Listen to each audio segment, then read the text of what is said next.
alaikum. Assalamu alaikum. Hold everything. Stop the counting. Man, I look good. I'm Preacher Mars. Don't look at me like I'm the only Muslim that uses a salam to get people to shut up. I'm announcing the first annual Preacher Mars All Muslim, All DMV New Year's Eve comedy extravaganza kicking off at Center DC. We're bringing in 2026 with class, laughs, food, and a good mood. It's the first of its kind for Muslims and Muslim families as we have two shows, 7:30 and 9:30, with a countdown following the 9:30 show. We've got the funniest Muslims, no, the funniest comedians in the game coming to Washington, D.C. to help you bring in your 2026. Start the countdown.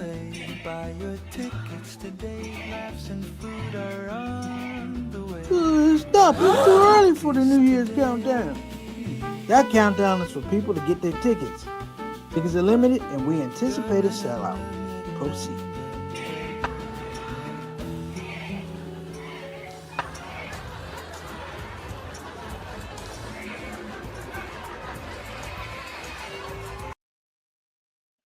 Assalamu alaikum warahmatullahi wabarakatuh, everybody. I'm Preacher Miles, host of the SOS, the ShOUT Show.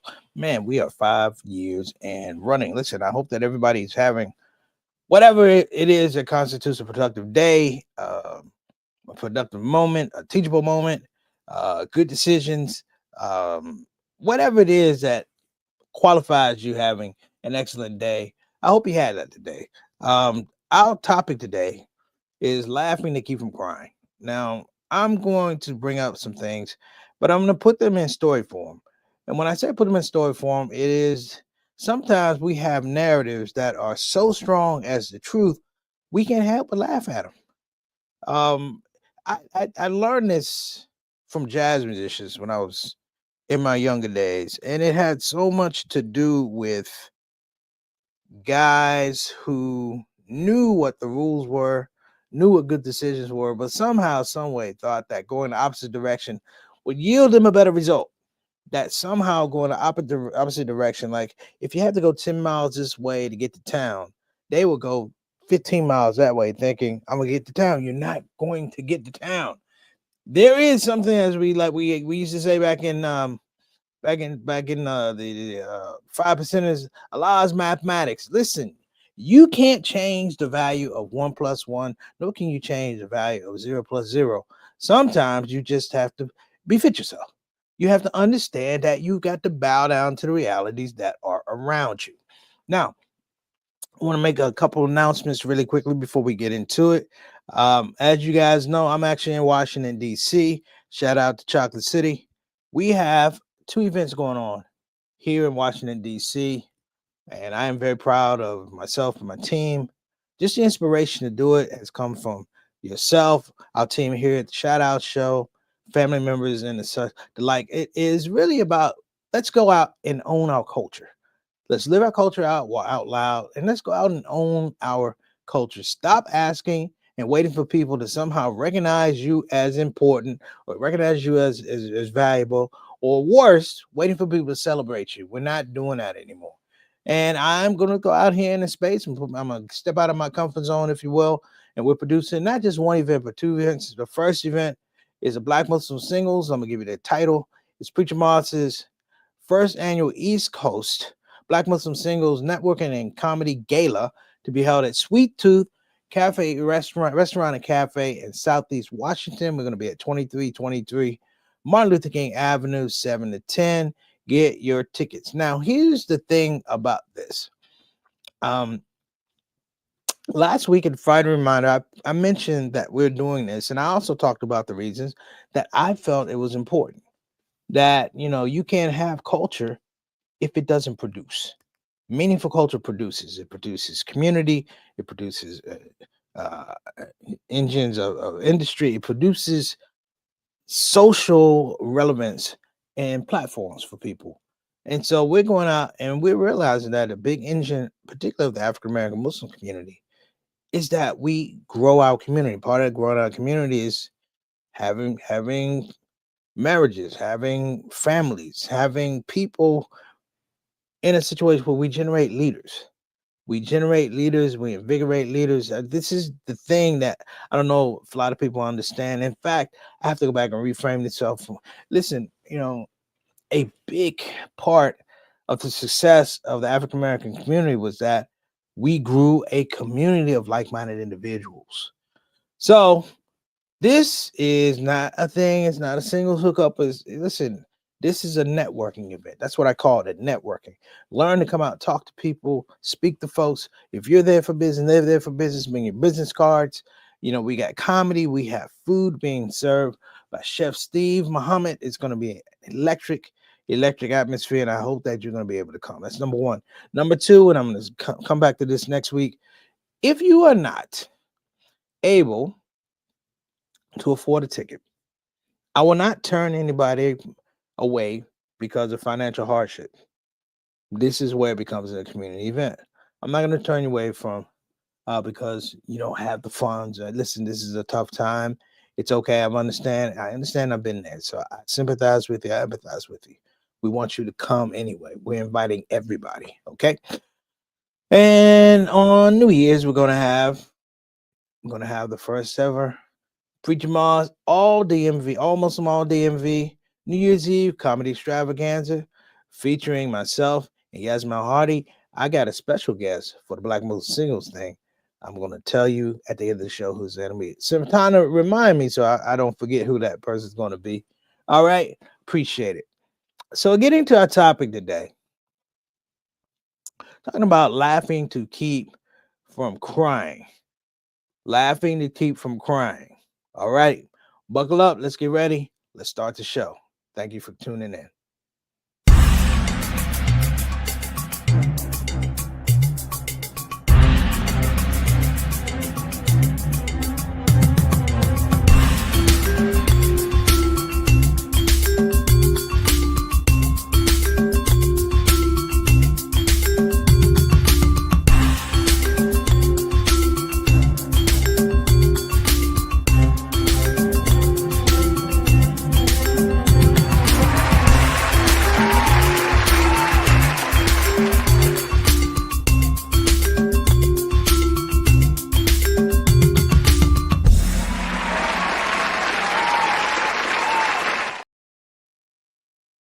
Okay.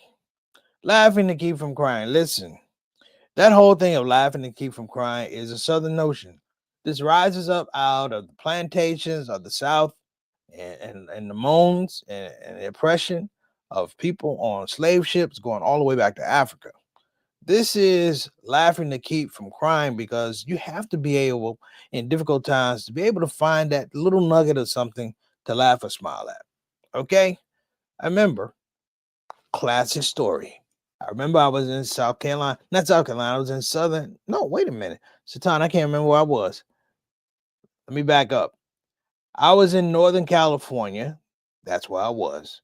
I was in Northern California and I was feeling pretty good because I got myself my first iPhone. I bought it from a pawn shop. I thought I was the man. I had this iPhone, didn't really even know how to use it. Was at this event. It was a fundraiser. I remember it was Cordoba, something, whatever. But I'm sitting at this table with all these scholars and their wives, and I'm the least pious, righteous person there. But I'm sitting around with all these folks, trying to fit in. I'm like, wow, I'm at the big table. Preacher Moss is at the big table with the sheikhs and scholars. It was time for me to do my act. Now, I didn't want to go on stage because the iPhone was really kind of big and bulky. So what I did, and I didn't wear my hat on stage because I had black hair back then and more hair. And I put the phone in my hat because I got a nice look out. Your boy was looking good. I had a nice haircut. I was looking good now. I'm like, I'm gonna go on stage and razzle dazzle them. Went on stage. Before I did, I took the cell phone, put it in my hat, sat it in front of where I was sitting, went on stage. 30 minutes later, came back to the table, got my hat, no cell phone in the hat. Okay. Here's a problem. Someone at this table of righteous individuals and this huge gathering of Islamic knowledge, somebody at the table is a thief. I don't care if you went to Al Azhar or Bayan. I don't care how many jazzes you got. Somebody done ripped your boy off. Now, here's the problem. I'm around all these people. See, this is why you need the WD Muhammad community to keep it real for you a little bit. Your boy is hot, but because I'm in this sacred space, I can't really express myself the way I want to. So normally I can't, normally you know how I get down. I'd have cussed out everybody if I ain't get my phone. I just bought the phone. But I was trying to be nice, and these are the words I'm using. This probably raised my blood pressure. I'm lucky I ain't stroke out. In the midst of getting this phone stolen that I just bought, I'm looking around, ain't nobody, people are looking around like, they looking at me like I stole my own phone. All right. Like I'm the least righteous person. Did you steal your own phone? That's the look they gave me. And I can't cuss. And I'm gonna tell y'all something. There are profane words for a reason. Once in a while, you're gonna have to let a couple go. I wanted to go, but I can't let them go. And my main man, Imam Zayd, was there with his wife. So I was like, oh man, if he wasn't there, I probably would cuss everybody out. Okay, so I'm sitting around. They're like, what's wrong? I'm like, my phone is gone. I'm saying things like, doggone it, shucks, golly, I just bought that phone. Jiminy Cricket, because you try not to cuss. They literally bring the whole, I don't want to say wait staff, but all the servers out. Darn near strip search them. There's no phone. Okay. The phone has to be in a room. I was just in front of the stage. Listen to me. In front of the stage. So I'm hot. I'm ready to go off. So they sent Imam Zayd to me because we were like one of the only two black people there. They sent him to me to calm me down. And you know how Imam Zayd talks. They sent him to me. He's like, Preacher Moss.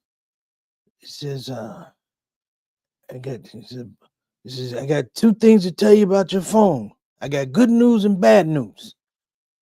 I said, Sheikh, well, what's the bad news? He goes, your phone is gone. I'm like, Sheikh, what's the good news? He goes, all things come from Allah, all things return to Allah. I'm like, Sheikh, that's dead people. We talking about a phone. But did it make me laugh? Yeah.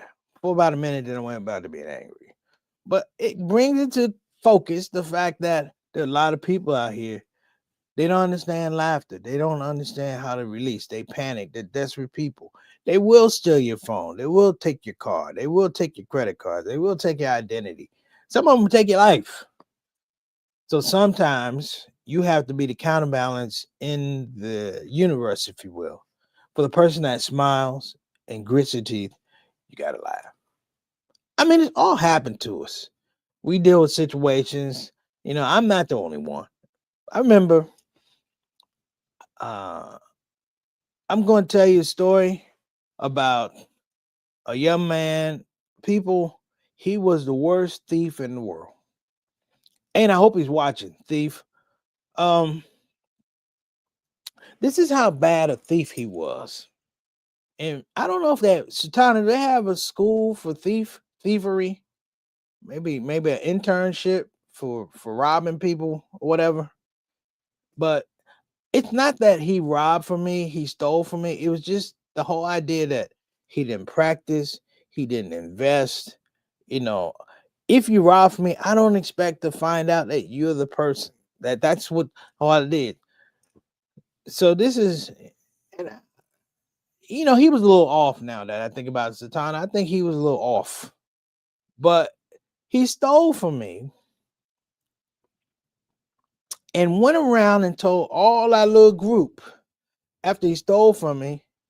He tells everybody, I don't care what Preacher Mars said, I ain't steal nothing. That's what he does. 10, 15 people. I don't care what Preacher Mars said, I ain't steal nothing. Now, here's the part that's funny. It would have worked if he actually talked to me. If we actually had a conversation about him stealing from me. He literally jumped the gun. Listen to me. He jumped the gun. See, normally you need people to realize that something has been stolen. And then there's a dialogue. But somehow he decided, I'm not even going to have a dialogue, but I'm going to start talking about how I did not steal something. And it was interesting because it took people maybe about 15, 20 minutes to go, he stole. Yeah, he's a thief. And I had to explain to people the logic. When you steal from somebody, the thing is, you don't want to have a conversation until they're ready to have a conversation. The absence in all of these things is the fact that it's timing. Satana, if I steal from you, and I never have, but if I ever steal from you, this is what's going to happen. I'm going to wait for everybody else to talk to you, and you're going to go, I don't know what it is. And then I'm going to slide my conversation in like, I didn't see it. See how it is? Anybody who's a thief, let me help you out. Wait for other people to acknowledge a theft. You don't jump the gun talking about a theft that nobody knows about. That's what I'm talking about. Let's get to our chat room real quick. Let's get to the shout out family. And Sister Ree, how you doing? Assalamu alaikum warahmatullahi wabarakatuh. Sis, how are you? Hope everything's going well down in Houston. You know, your buddy's showing off up here, but that's all right. She had some salmon cakes for you, boy. Mom's getting better with those salmon cakes. Yes, indeed. Yeah, they were nice and light, you know. I like the heavy ones, like back in 1982. They're making a big black frying pan, but this was good. I felt like I didn't have to check my blood pressure after I was done. All right. Altaf, what's going on, baby? Wa alaikum assalam rahmatullahi wa barakatuh. Good brother, good to see you, man. I hope you're doing well. Shout out to Altaf out in Toronto. We call him Mr. 6 o'clock, straight up, straight down, our Canadian envoy to the show. My main man, little brother, what's going on, Ak? Shout out, JT. Wa alaikum assalam rahmatullahi wa barakatuh. Good sir. Good seeing you in the house, man. I saw you call the house, man, but I ain't talked to mom, but you know, if you need anything, let me know. We'll catch up after the show. And of course, what's the show without an executive producer? Sister Satana on the wheels of steel, the ones and the twos, Instagram land. Oh, Scotty Bikes, my main man. If you guys saw the videos that we did, those videos were put together by Brother Yusuf. Scotty Bikes out of Houston, my main man. He's in Houston. He's in New York City. Bilal, how you doing, beloved? Wa alaikum assalam rahmatullahi barakatuh. .con, good to see you. Paul Galloway, thank you so much. Shout out Scotty Bikes. Again, wa alaikum assalam rahmatullahi barakatuh, my main man, Bilal. Paul Galloway, salams to you. And of course, well, we got Shabana. How you doing, Sister Shabana? Glad you can make it. Appreciate you. Assalamu alaikum rahmatullahi barakatuh. There you go, Scotty Bikes, man. Allah keep us away from taking from the believers. Alhamdulillah. And we got Shahid. What's going on, beloved? Good to see you in the building. Okay. I'm bringing you guys these things about laughing to keep from crying, because you're going to have to do a lot more of it in the upcoming months, if you will, and potentially the upcoming years. 2 words, 3 words: Donald Trump and Venezuela. Donald Trump and Venezuela. I gave you guys the format and the rubric of an acceptable robbery. So here's the deal. And we laughed about it last week, but it's real talk. Listen, you can't shoot people and then prosecute them for stealing your bullets. Does that make sense? You can't shoot people and then tell the police he was trying to steal my bullets. That's what Venezuela is. Over 80 people have been killed in Venezuela in these boats. Look, the boat situation is so bad I'm about to put concrete in my tub just so it don't look like anything like a boat. I'm taking showers for the rest of my days. Listen, black folk, stay away from any water fountains, water bottles. Uh, just stay away because they shooting out here. They shooting. Um, but I'm looking at Venezuela and I'm like, we talk about bad robbers and bad thieves. Well, we got them this week. We got them, and they are running the United States of America. And I laugh because it's so blatant that America has been what uh, one conglomerate of thieves that people take and take and take.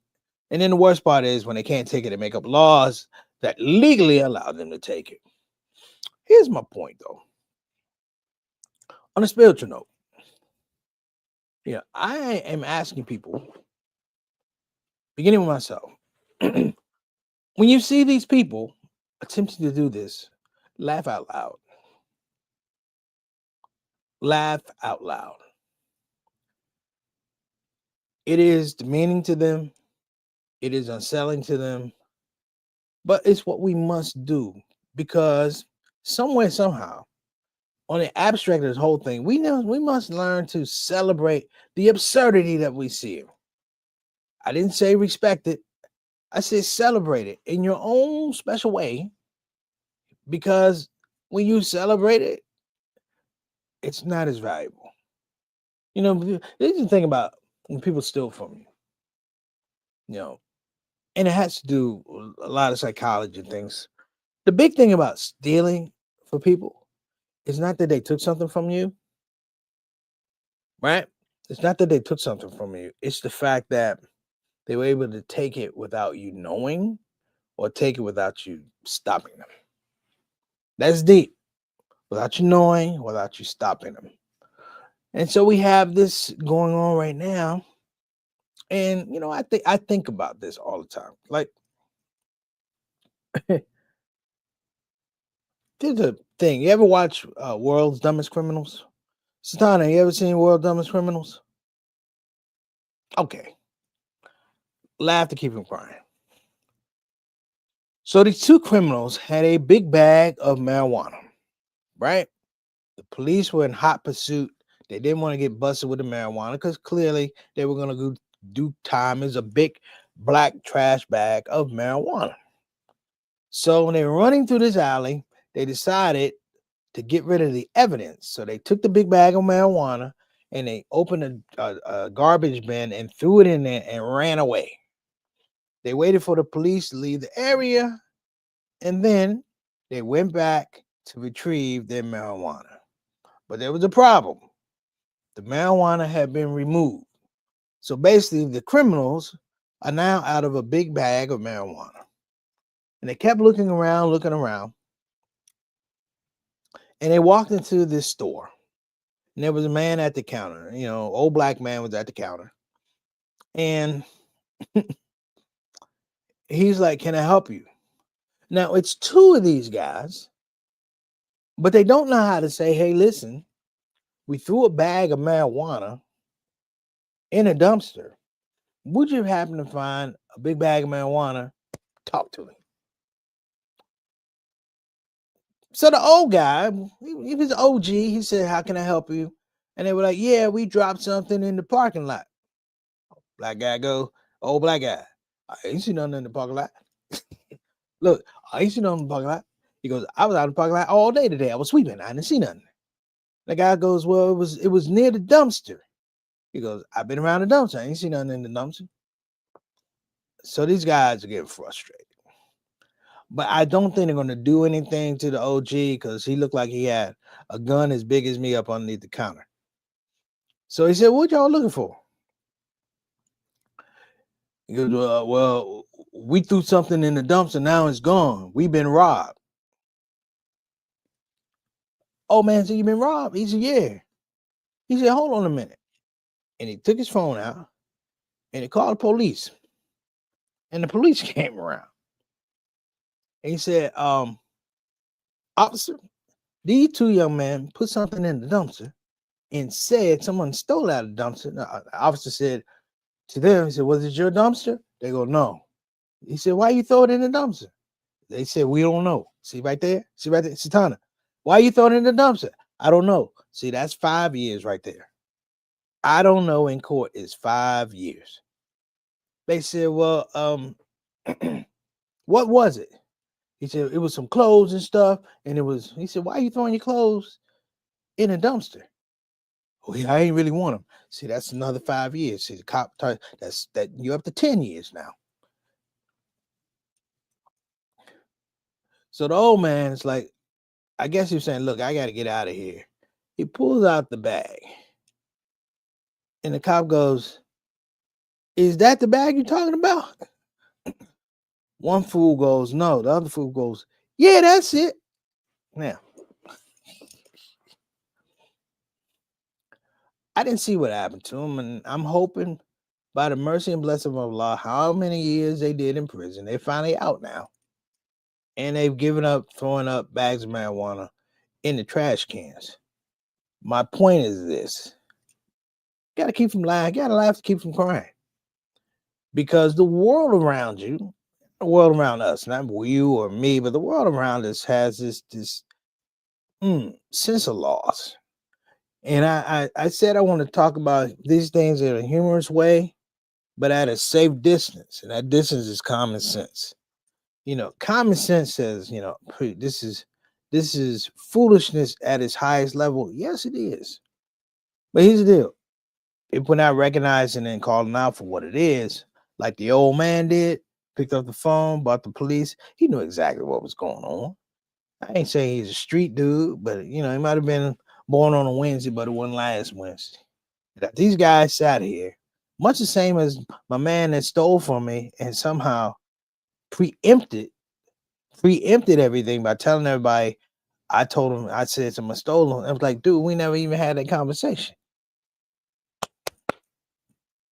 To that, my brothers and sisters, I say, listen, let's be wary of what we're doing, who we talking to, and at times, yeah, you do gotta laugh. So listen, let me throw this out here really, really quickly. Got an event happening in the Washington, D.C. area. It's going to be in the Dulles area. A friend of mine is doing this event. DMV Muslim singles, not Black Muslim singles. DMV Muslim singles. They have an event on December the 14th in Herndon, Virginia. And for you that know Herndon, that's the Dulles area. At the Hyatt Regency Dulles, 2300 Dulles Corner Boulevard, Herndon, Virginia. Now, for those who know DC, people from Dulles don't come down to DC, and DC don't go up to Dulles. It's too far. But I want to make sure we're supporting Muslim singles across the board. They're supporting our event. We want to support their event. So listen, we're going to get out of here. Satana, let's go ahead and hit them up with the New Year's ad. You guys have been amazing. We'll see you when we see you, inshallah. And remember, if you must have marijuana, please do not put it in a garbage bag and throw it in the dumpster.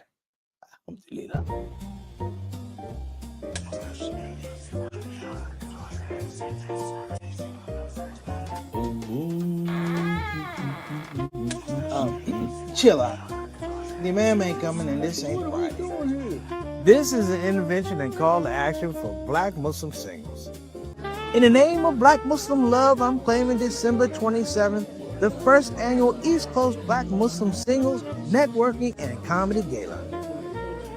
All roads lead to Washington, D.C., formerly known as the Chocolate City, the gentrification from Shaitan. Anyways, we have what you need for the holiday season. Ho, ho, no. I'm calling out the elite of the elite Black Muslim singles to join us in Washington, D.C. for the first annual East Coast Black Muslim Singles Networking and Comedy Gala held December 27, 2025. Sweet Tooth Restaurant and Cafe. Comedy by Preaching Friends. Food by Chef Steve. And the star is you. Get your tickets. Early bird tickets are $75. After December the 9th, $85. Sweet Tooth Restaurant and Cafe, 2323 Martin Luther King Avenue, Washington, D.C. in Southeast, December the 27th, 7th through the 10th. You don't want to miss it.